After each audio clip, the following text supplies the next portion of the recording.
我们现在开始上课，从认识化妆品开始。化妆品一词 ，cosmetic， 源自于古希腊。这么基础的课程，意思是估计就是来糊弄我们骗公司钱的吧？发扬优点，也是缺陷，从而达到一个美容的目的。我相信大家之前可能对化妆品都有一定的了解，不过我们今天要比较从基本的一个方面对它进行一个全方位的了解。根据2007年8月27日国家质检总局公布的一个化妆品标识管理的规定，化妆品是以涂抹、喷洒。那位学员，没有经过我的同意，你凭什么早退啊？不好意思啊，蒋老师，我临时有点急事儿，可以先走吗？不可以，回去坐下。为什么不可以啊？既然大家都是来走个过场的，又何必互相为难呢？你强行把我留在这里，听你照本宣科的读这些毫无营养的科普知识，有意义吗？听你意思，对我教内容很不满意啊？啊，原来你心里没数啊！在座的各位都是从各家分店前来学习的，为的就是2周内学会实操，回去好给客户提供服务。照你这个讲课速度，我们明年都上不了手吧？所以呢？那又怎样？所以你汇你的培训费，我翘我的课，我们俩互不干涉。但是你要非要计较什么出勤率的话，我也可以考虑向公司反映一下你的授课质量。你好像对自己能力很有自信啊。你之前在外面学过吗？没学过，但是我至少分得清干货还是水货。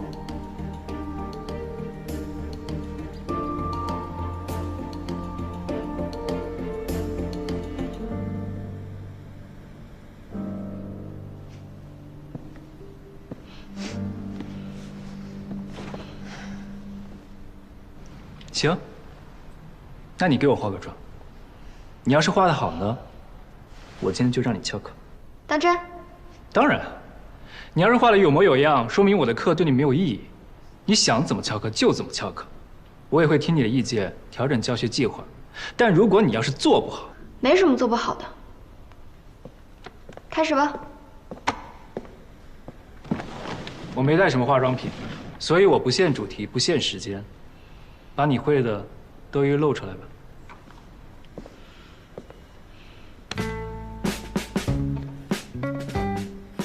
随便怎么画，都行。头发能重弄吗？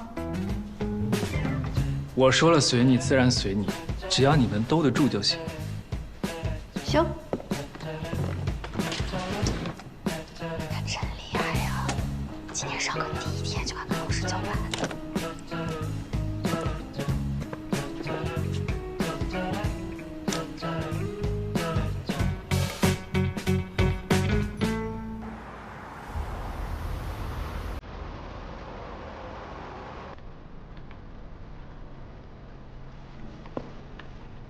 你看他能行吗？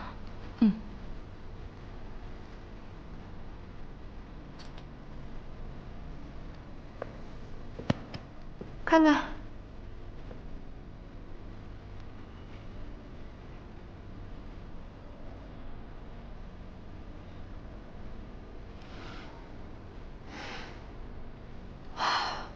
蒋 Sam 原来这么帅的吗？给姐妹欺负可以啊。你跟谁学的？没学过，我自己想的。根据你的脸型还有五官的比例，加上一些轮廓的光影效果，我觉得这个桌面造型最适合你了。不过你要是还喜欢你原来那个样子，那我也没办法。毕竟人和人之间的审美水平不太一样。又是五官轮廓，又是光影效果。你之前学美术的？是又怎么样？我可以走了吗？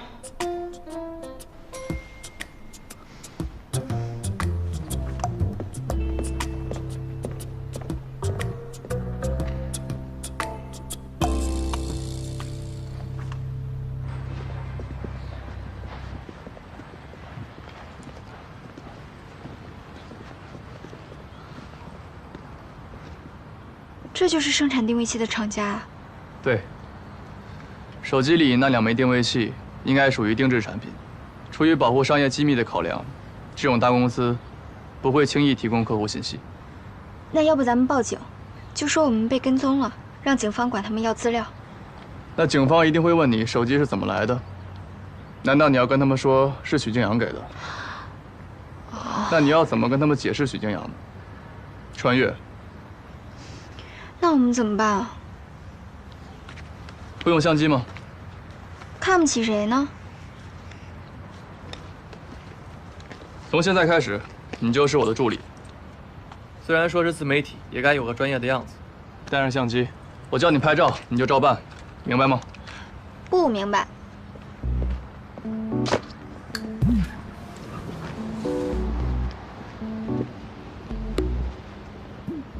就这样，经过了8个小时的救援，这条搁浅的中华白海豚终于获救了。救助人告诉我们，之所以能够及时找到这只海豚，正是因为它的体内在1年前植入了一款定位器，而这款定位器正是贵公司生产的一款产品。啊，对对，这的确是我们公司的产品，我对它有印象。钟主任，您也知道，中华白海豚一直享有海上大熊猫的美称，能够救助这样的动物，实在是为了保护濒危动物做出了非常大的贡献。所以，能不能了解一下，贵公司当时与相关机构合作的一些情景呢？这是好事啊，我们公司的产品能帮上忙，我们也很高兴。但这款产品应该是7、8年前吧，我们公司给人定制的。好像的确有一家实验室来找过我们，好像他们不是搞动物救助的吧？您还记得是哪家实验室吗？我记不清了，要不你们在这儿等会儿，我去趟档案室。啊，好，麻烦您了。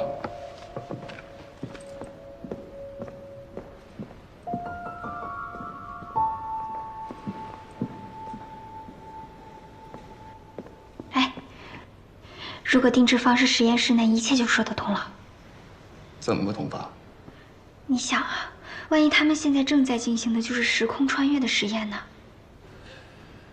但以目前的科研水平推算，全球还没有哪家实验室能够掌握时空穿越的技术。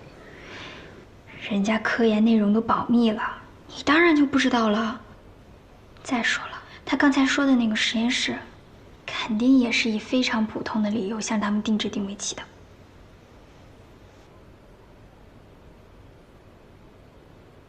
如果要是知道是哪家实验室的话，那我们就可以主动找上门了，然后跟他们说立刻终止实验，送回家。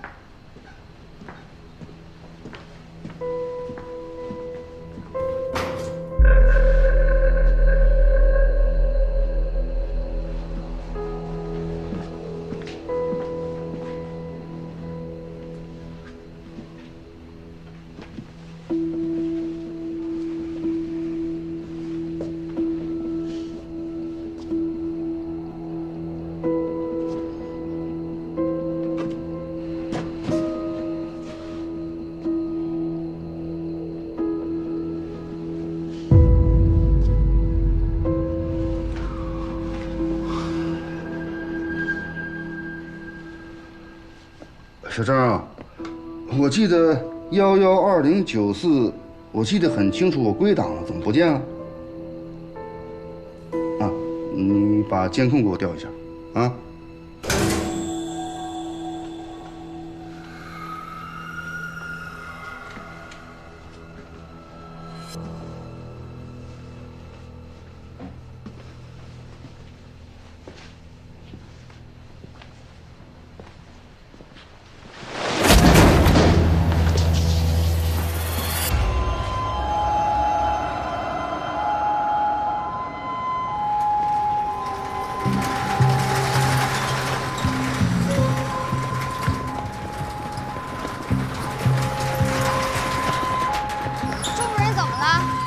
是他接待的客人，你让我们过去呗。不行，你们不能过去。我们是来做采访的。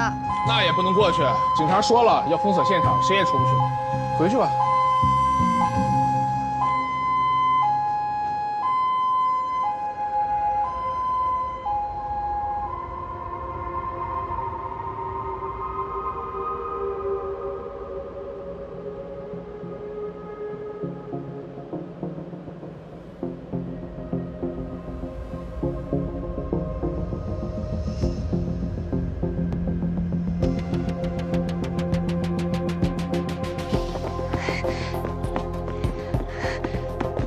很接近了，不能就这么走了。江小媛，有话等下再说，先离开这里。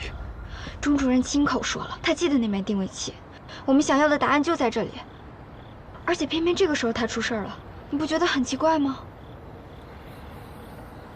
应该是有人想阻止我们查到真相，袭击了钟主任。你是说，有人查到我们来这里，抢先一步把钟主任给……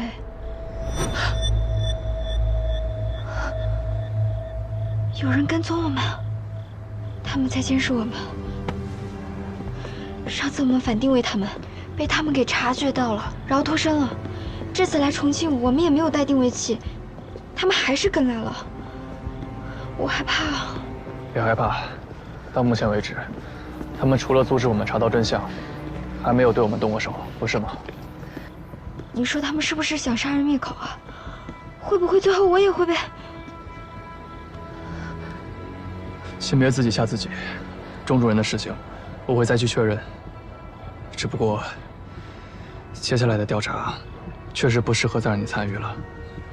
他们的目标是你，带着你，我们恐怕永远都找不到真相。那他们会不会对你也下手啊？我不继续调查，你怎么回去？那你答应我，如果遇到危险，一定要报警。先离开这里。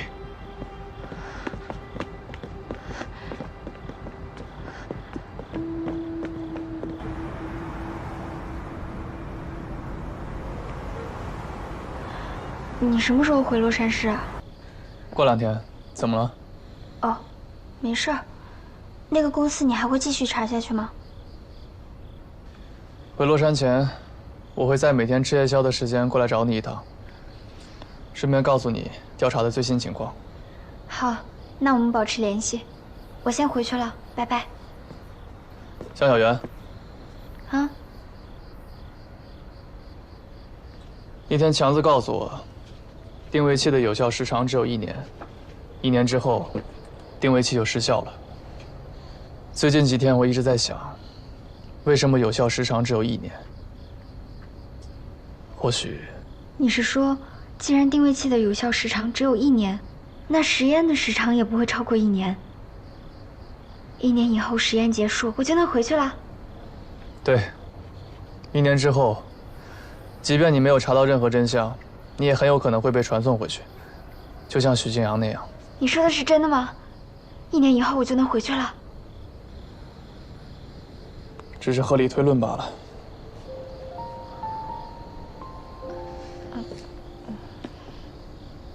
1年的时间，说长不长，说短也不短。去做点自己喜欢的事情吧。但我还是会继续查下去，无论如何，我都要找到许静阳。那你要小心啊。放心吧。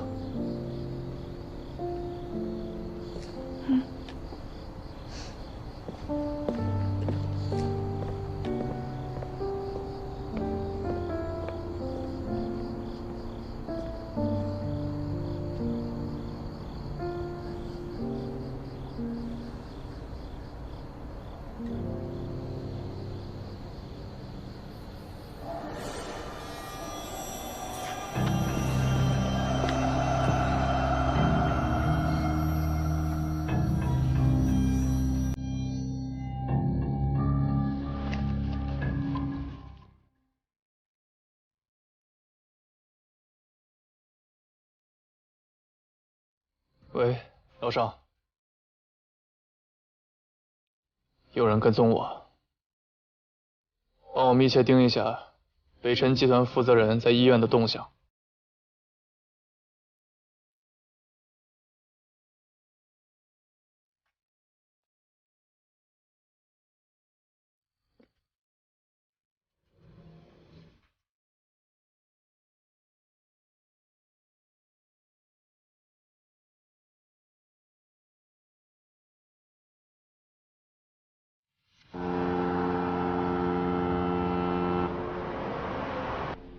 蒋老师怎么还没来？他不会真辞职了吧？是他自己跑的，今天不敢来也正常。就是不知道一会儿来个什么样的。要是一会儿真来个严的，咱们可都没法摸鱼了。对呀，那可怎么办？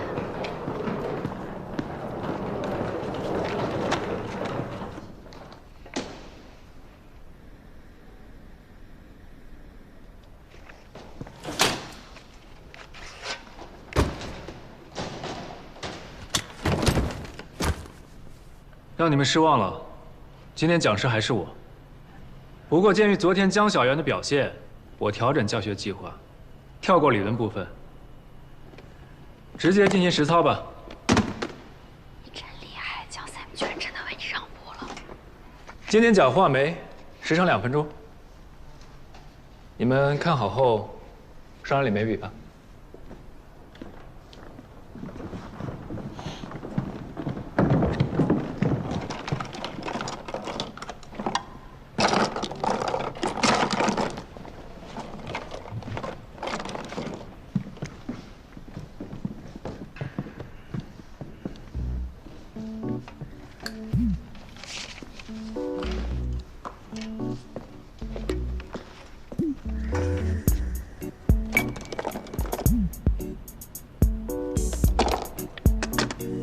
江小媛，你不在台上做示范吗？示范不应该你做吗？你不敢，我有什么不敢？你上来改做模特。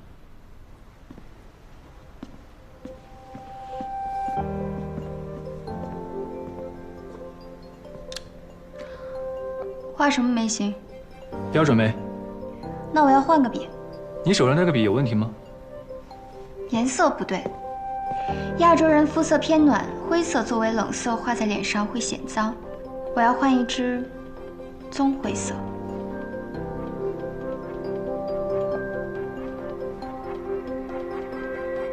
你换。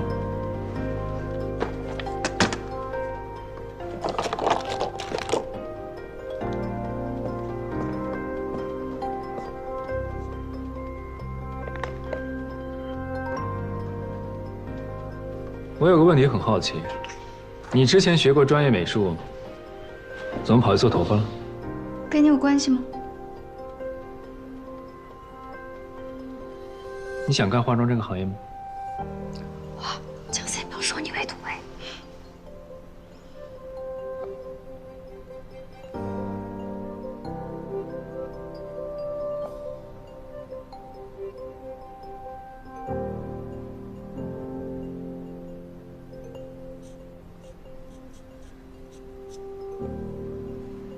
画好了。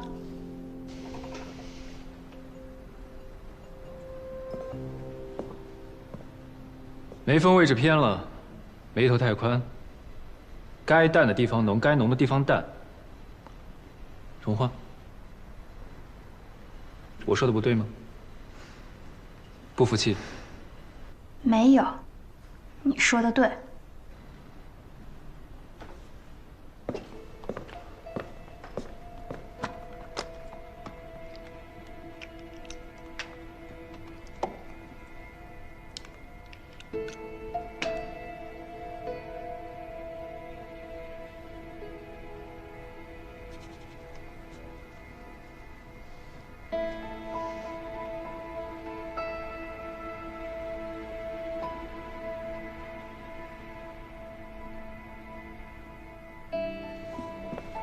画好了。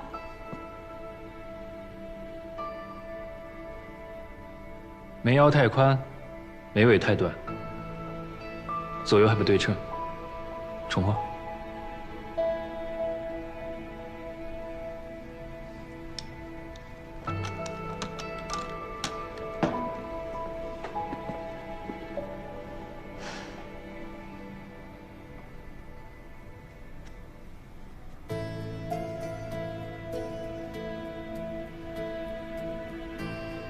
好了。不对。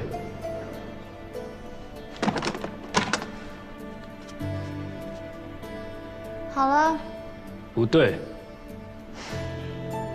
好了。不对，不对，不对。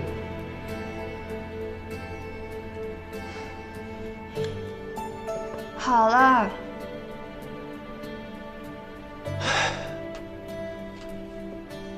下去吧，我没工夫跟你浪费时间。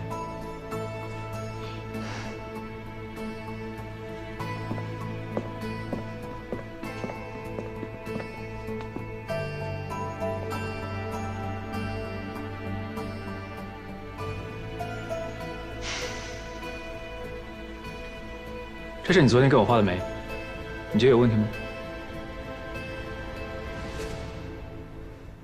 眉峰位置外偏，眉头宽度太窄，上色层次不够，左右不对称。底妆呢？你觉得我皮肤太白，给我加2色号，但是你脖子和耳后根本就没带到，从侧面看，就像抹了一层灰炭。还有你那拙劣的眼线和发际线，我还要说什么呢？不用。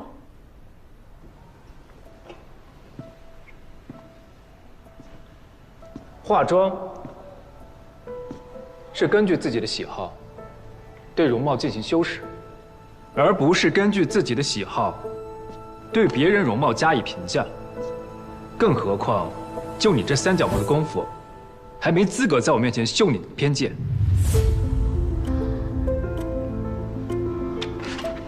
就你画这些鬼东西，真以为自己昨天赢了吗？你只是输不起。出去，扰乱课堂秩序。出去。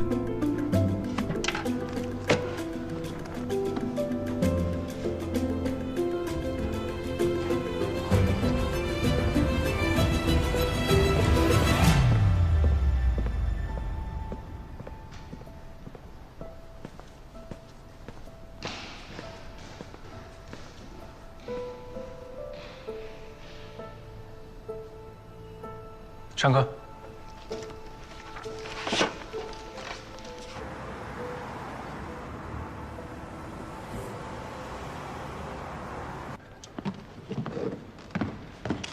明天上课，我不想再看到你的脸。你为什么赶我走啊？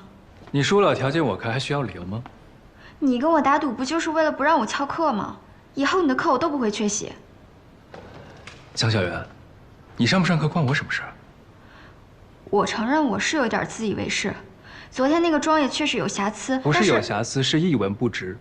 怎么就一文不值了？你怎么这么针对我呀？就你这水平，你还不值得被我针对。哼，我知道，你平时当大佬当惯了，喜欢混培训费，现在被我这个无名小卒质疑了，心里很不爽吧？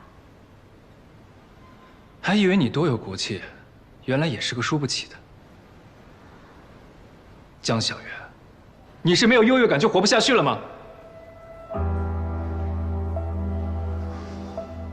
江小媛，我最讨厌的就是你这一点。凭什么你觉得给了我钱我就该给你低三下四？你是没有优越感，你活不下去了吗？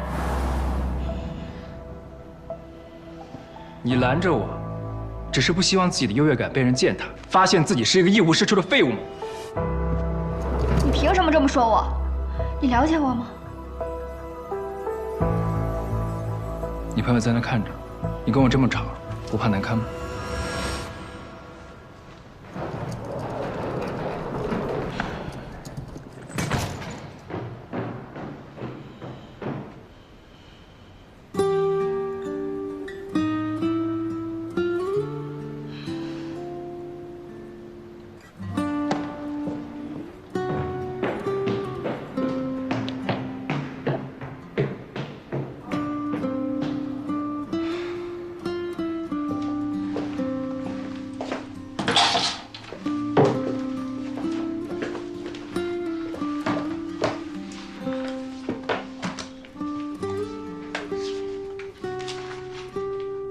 感、优越感，我就是相信自己能把事情做成，不行吗？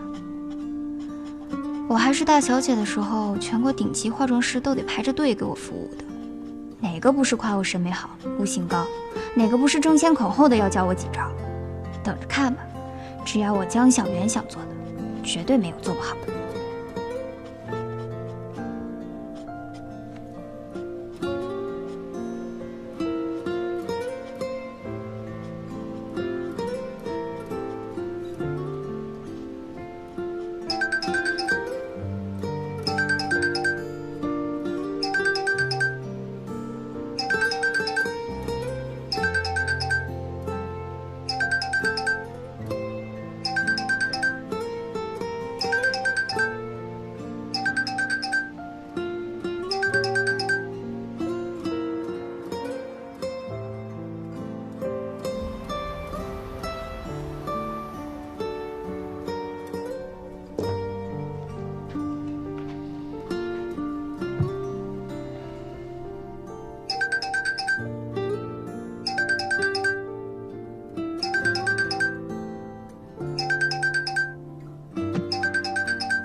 喂，还在生气？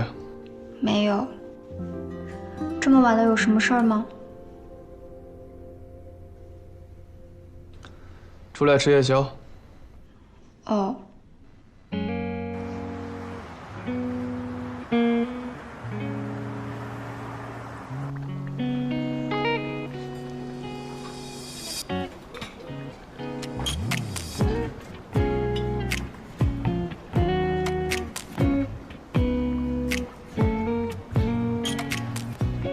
哎，帅哥，一个人啊？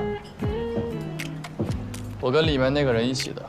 哦，那姑娘啊，哎，来了半个小时了，逮这个人啊，就给他画眉毛。你再不来啊，我这店可就没人给他画。哎，看我这眉毛，怎么样？帅吧？怎么找我吃饭，自己迟到这么久啊？路上耽误了一会儿。你等我一下啊，马上就好了。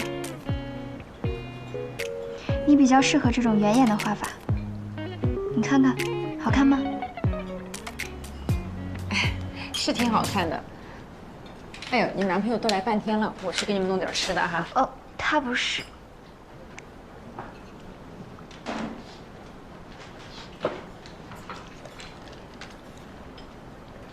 怎么不接陈方舟电话呀？都找到我这儿了。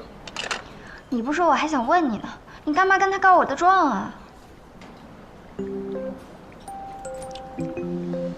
你不是被人家赶出来了吗？我得赶紧通知他换个人去上课，免得影响之后的试运营。他赶我，我就得走啊！公司都交了钱的，我得学呀，不蒸馒头还得争口气呢。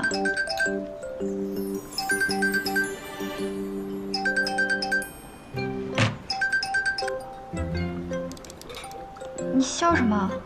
你赶快跟他说清楚，用不着换人。行了，骗你的，我没跟他告你的状。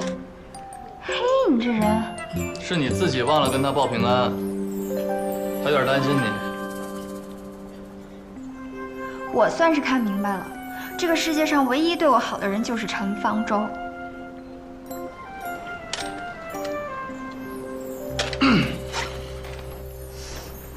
我接到消息，说钟主任还在 ICU 里没有醒，目前已经脱离了生命危险。但昨天的事情，警方已经介入，很多消息已经被全面封锁。我看昨天他的事情，把你吓得够呛，赶过来跟你说一声。嗯。等人醒了，我再去了解情况。我来喽，吃好啊！快趁热吃吧啊！吃完了再好好练。我看你削笔的时候，把手都削出口子了，小心点儿，别发炎了啊！哦，谢谢老板娘。不客气。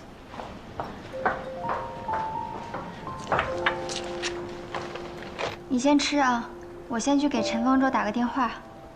吃完我还得去练眼线，省着明天那谁又刁难我。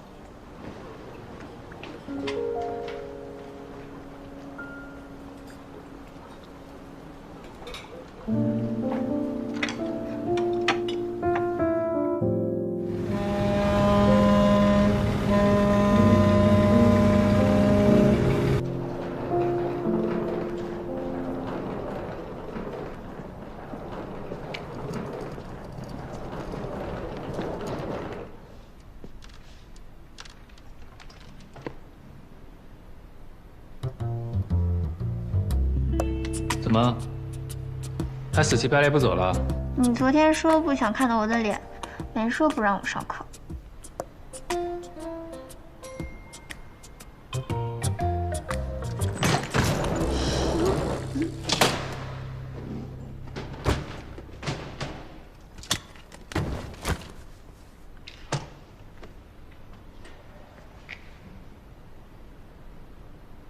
今天叫画眼线。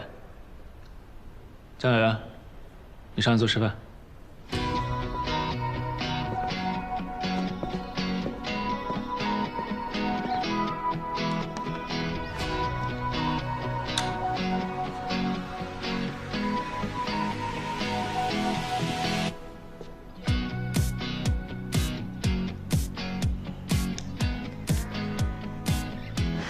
你这眼线画的像狗啃，你就不能丝滑点吗？重画。画眼线太粗，重画。你这晕染也太不自然了吧？重画。重画。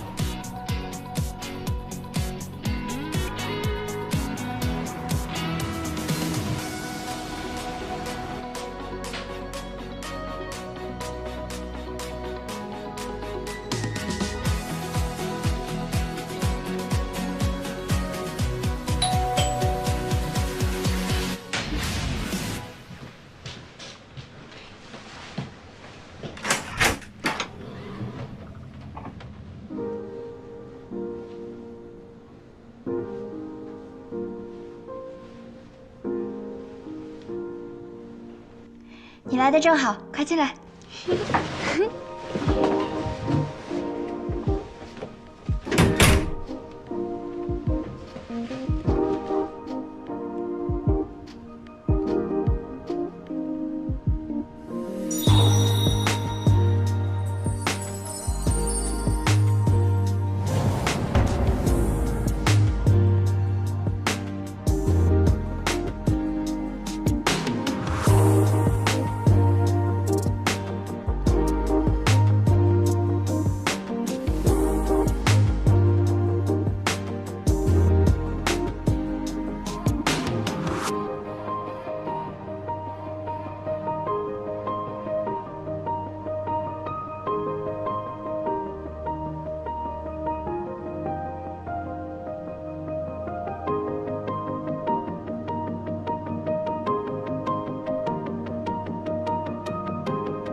我好看吗？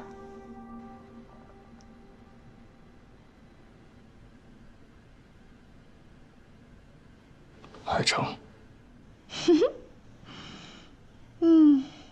这是我的秘宝斩男妆，底妆讲究轻薄通透，唇颊要自然红润，眉毛要根根分明，整体看上去不失清纯，暗含诱惑力。怎么样，诱惑到你没有？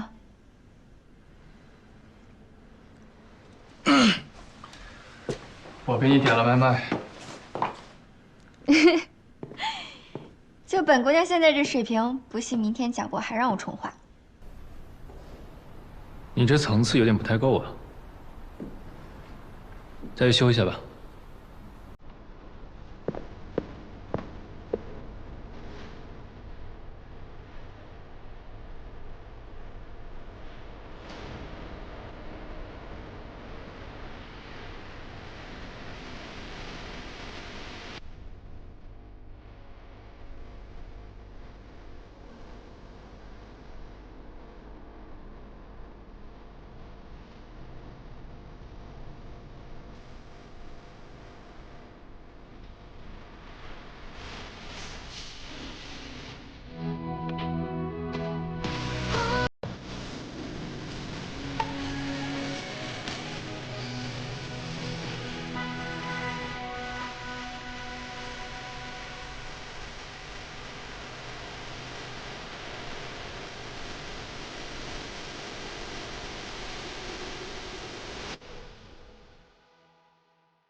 我记得小的时候，这里有很多冰淇淋车。要是我难过了，我就会过来吃一个冰淇淋。如果不想回去的话，我就会在这儿坐一个晚上。那你家里人不找你吗？不找。我爸常年不在家，我妈呢，在医院值班，没工夫管我。就算我到天亮了都没回去，他们也不知道。这点我倒是跟你一样，我家也是。我爸常年不在家，我妈多半都住在实验室。那你朋友多吗？还行。那我跟你不一样，我虽然在那个世界有很多朋友，但是他们大多都是为了自己的利益才跟我玩，其实心里都没把我当回事儿。我知道的，除了瑞瑞。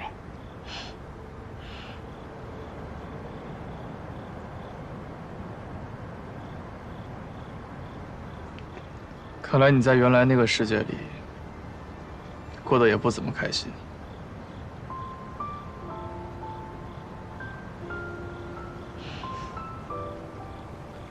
开心吗？好像是开心的。我在那个世界里什么都不缺，但又好像什么都没有。亲人啊，朋友。有一个人问过我，他说：“你有没有想过你活下去的意义？”我没有回答，我不敢思考这个答案。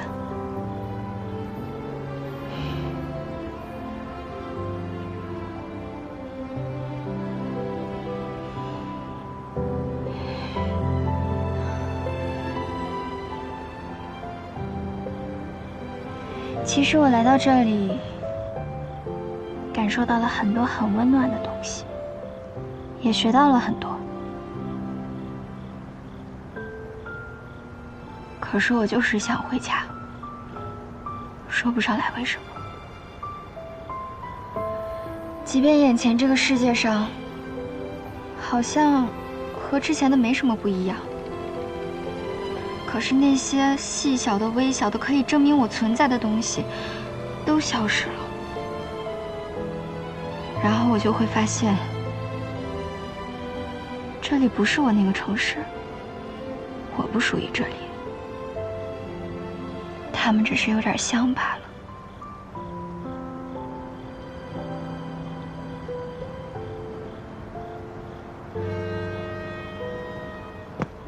在这儿等我一下。你去哪儿啊？马上回来。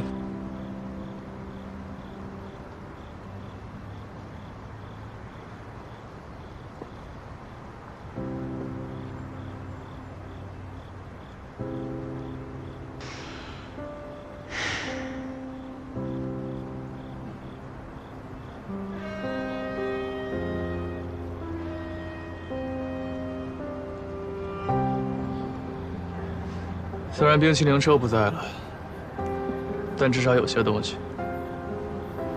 是一样的。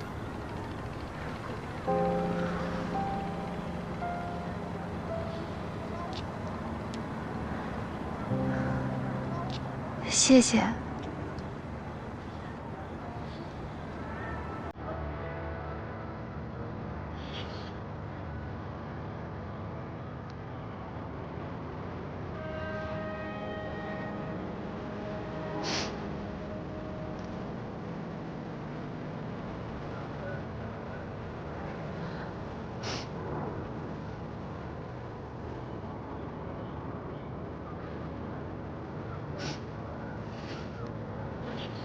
好甜。